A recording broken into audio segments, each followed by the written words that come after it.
शहर से करीब 20 किलोमीटर दूर घने जंगलों के बीच एक हवेली खड़ी थी।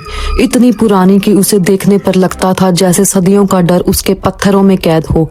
लोग कहते हैं हवेली में 12 कमरे हैं, पर जो भी रात को वहां से गुजरता है वो 13वें कमरे की बात करता है। और दिल दहला देने वाली बात, उस हवेली में 13वां कमरा है ही नहीं।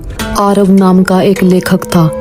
वो कोई डरावनी कहानी लिखना चाहता था। उसने सोचा अगर असली डर को महसूस कर लिया जाए तो कहानी अपने आप जन्म लेती है। आरव जंगल की तरफ निकल पड़ा। हवेली पहुंचने पर उसे एक चौकीदार मिला और बोला, बेटा हवेली में कहानी लिखने मत जाना, वो वहाँ खड़े खड़े आदमी को ही कहानी बना देती है। आरव हवेली की तरफ पढ़ने लगा। जैसे ही उसने दरवाजा खोला वो खुद ब खुद खुल गया, जैसे हवेली उसके आने का इंतजार कर रही हो। दीवारों पर लगे पुराने फ्रेम जिनमें चेहरे होने चाहिए थे, वहां सिर्फ काली स्याही टपक रही थी, जैसे किसी ने चेहरे मिटाए हों।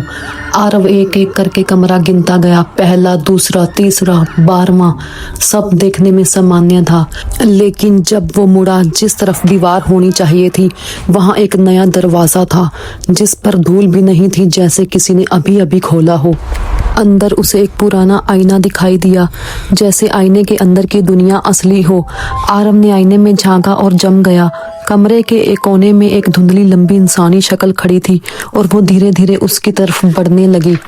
आरव पीछे हटा, लेकिन पीछे दीवार थी। वो जिस रास्ते से आया था वो गायब हो चुका था। कमरा बदल रहा था, दीवारें सरक रही थी, जमीन खिसक रही थी, जैसे हवेली जिंदा हो रही हो। उसी वक्त आरव की डायरी अपने आप खुली। सफेद पन्नों पर लाल अक्षरों में लिखने लगा कि आरव की आखिरी रात है। आरव चिल्लाया, कौन लिख रहा है?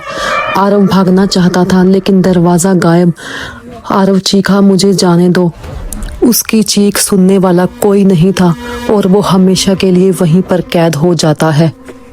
दोस्तों, अगर आपको ये वीडियो अच्छी लगी तो प्लीज़ वीडियो को लाइक, शेयर और चैनल को सब्सक्राइब करें। Thank you.